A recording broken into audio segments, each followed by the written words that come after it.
terakhir, last. Mengapa orang Yahudi tak menerima Nabi Muhammad SAW sebagai Nabi terakhir?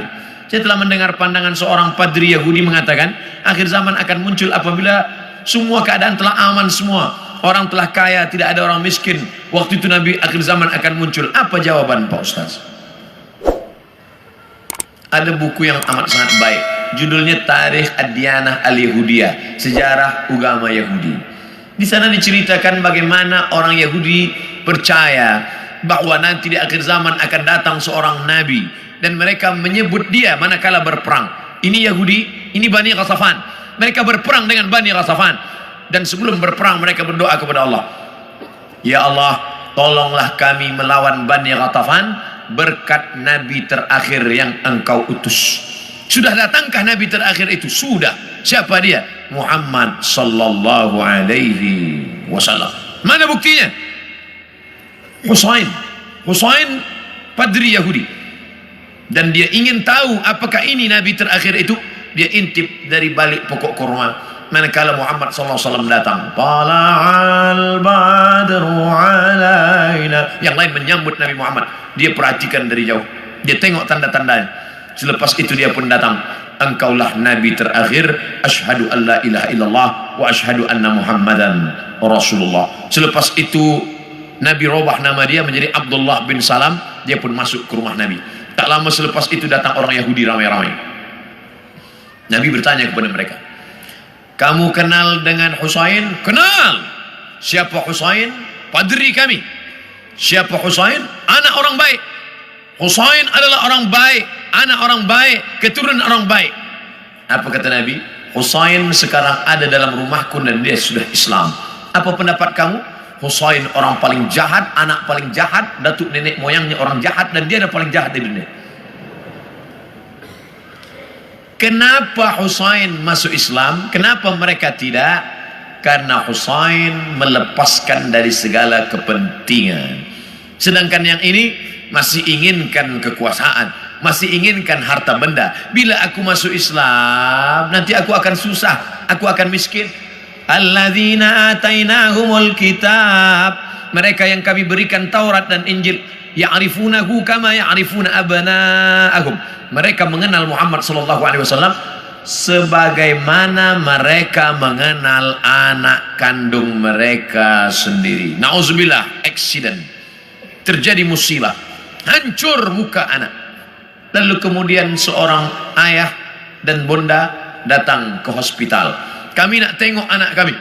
Betulkah dia yang kena accident? Nauzubillah. Belum buka wajahnya dah tahu ini anak kami. Dari mana? Dari jari kakinya. Buka jari kaki. Ya, ini memang anak saya. Dari mana puan tahu? Dari mana tuan tahu? Ini kaki anak kami. Mereka kenal Muhammad sallallahu alaihi wasallam lebih daripada anak kandung mereka sendiri. Mana bukti? Ketika Nabi Muhammad sallallahu alaihi wasallam dibawa oleh Abu Talib menuju Busra, negeri Syam. Sebelum sampai ke sana, mereka berhenti sejenak. Lalu Bahira keluar. Bahira keluar daripada tempat suci. Bahira seumur hidup tak pernah keluar. Dia hanya beribadah saja. Tapi hari itu Bahira datang. Apa kata Bahira? Bertanya kepada Abu Talib, ya rajul, wahai lelaki, siapa anak kecil ini? Kata Abu Talib, ini anakku, hadha ibni. Kata Bahira, kalau betul kitab yang kubaca, ini bukan anakmu.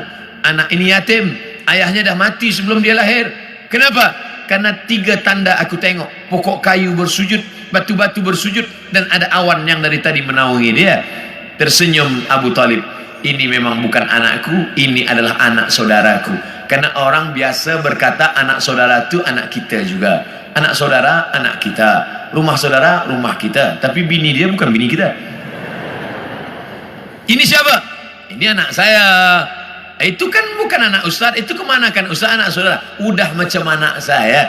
Begitulah Bahira tahu bahwa ini anak ayahnya sudah meninggal. Itulah yang ditulis dalam syair Al-Barzanji. Walamma tamma min hamlihi, ketika hamilnya sempurna, syahrani 2 bulan, ala ashhuril aqwalil marwiyah, menurut hitungan bulan qamariyah.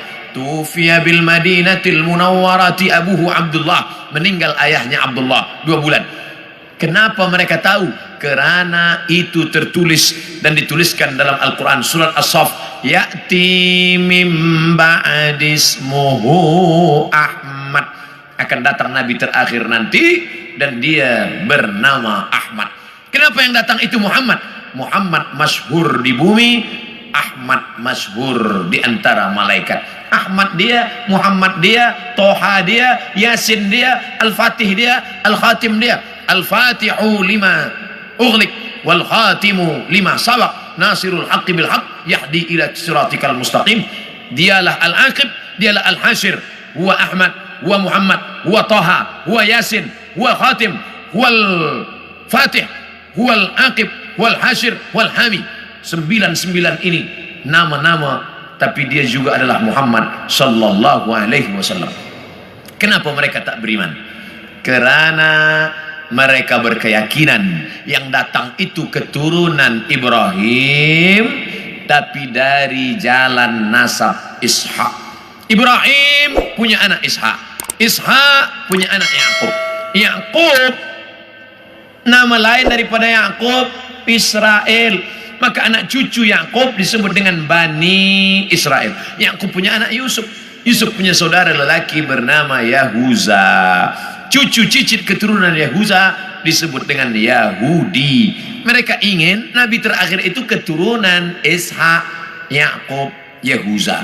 Sedangkan yang lahir terakhir ini Muhammad SAW, anak Abdullah, anak Abdul Muttalib, anak Hashim, anak Abdi Manaf, anak Qusay. Qusay lah yang membina Darun Nadwah di kota Makkah Al-Mukarramah.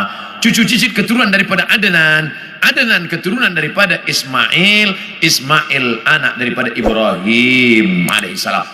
Falamma ja'ahum ma arafu, ketika mereka didatangi, ketika datang orang yang mereka kenal itu, kafaru bih, mereka pun kafir dan ingkar. Padahal beza mereka hanya 2 simpang saja, satu simpang Ishak, satu simpang Ismail.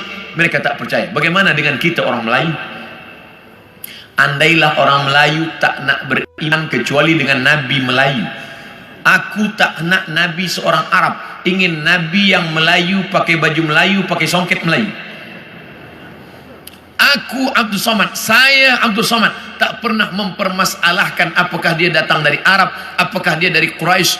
Yang penting aku bersyahadat asyhadu an la ilaha illallah wa asyhadu anna Muhammadan Rasulullah. Islam, makna Islam istislam, makna istislam al-inqiyad wa ta'ah, patuh dan taat. Datang dia sami'na wa ata'na. Hari ini semua bumi Melayu bersyahadat, semua mengalahkan Egypt, Mesir. Sampai hari ini Mesir masih ada lagi yang tidak Islam, Arab tapi tidak Islam. Jordania Muslim, tapi Irak masih ada lagi Maronit. Mesir masih ada lagi Koptik, tapi kita bumi Melayu, kalau sudah disebut Melayu adalah Islam. Melayu tanpa Islam hilang me-nya, tinggal layunya saja lagi. Oleh sebab itu kita bangkitkan izzah ini, kita bangkitkan kekuatan kita dengan tidak memusuhi orang lain. Orang Melayu adalah bangsa Muslim yang terbuka untuk segala golongan. Tuan boleh pergi ke Pulau Sumatera, tengok kampung Melayu Delhi, Medan, North Sumatera Utara. Di sana ada nama Kampung Kling, kerana ada tempat orang Hindu yang dibawa oleh Inggris masa dulu untuk memetik tembakau. Sampai hari ini masih ada. Di sana pula ada kampung nama Pecinan, tempatnya orang saudara kita daripada Chinese, Tionghoa, masih ada tegak berdiri. Orang Melayu Muslim adalah orang yang menebarkan kedamaian. Wa ma arsalnaka illa rahmatan lil alamin. Terbuka. Kita tak pernah memusuhi orang lain. Kamu nak beramal, sila beramal. Wala ana abidum ma'abattum wala antum abiduna ma'abud lakum dinukum waliyadin. Kita seperti lebah. Bagaimana lebah? Lebah itu tak pernah makan yang tak baik. Yang dimakan lebah itu hanya manis dari bunga-bunga. Sampai hari ini belum ada lebah guna dadah. 2, yang keluar daripada lebah pula elok-elok saja, yaitu madu lebah. Kenapa saya minum madu penyakit gula, diabetes saya? Yang salah bukan lebah, tukang jual lebah campur gula. Yang ketiga, bahwa lebah hinggap di ranting, tak ada ranting patah. Sampai hari ini lebah hanya membuat sarang di kayu tualang yang besar. Tak ada lebah patahkan ranting. Lebah tahu ini sesuai, ini tak sesuai. Yang keempat, lebah jangan diganggu. Orang Islam jangan diganggu. Bila engkau ganggu sarang lebah, dia akan kejar engkau. Masuk pun engkau ke sungai, dia akan tunggu. Bila engkau tak bernafas, engkau tarik nafas, di situ dia guna. Kepala engkau akan bengkak. Hati-hati dengan lebah. Dan lebah ada senjata satu saja. Di ekor lebah ada satu senjata. Lebah tahu, bila aku dah guna ini aku akan mati. Sengatan lebah diguna sekali seumur hidup. Dan kalau dia sudah pakai, orang akan kena, dia pun akan mati. Bagi lebah, lebih baik berputih tulang daripada berputih mata. Ini tak betul juga, sebab lebah tak bertulang. Bagi lebah, lebih baik mati, tapi mati syahid. Iskariman au mut syahidan. Oleh sebab itu berhati-hati. Masalul mu'minin kamasalin nahli. Perumpamaan orang-orang beriman seperti lebah. Lebah. Kita gunakan filosofi ini dalam kehidupan kita. Mudah-mudahan kita selamat di awal zaman, selamat pula di akhir zaman, insyaallah. Amin.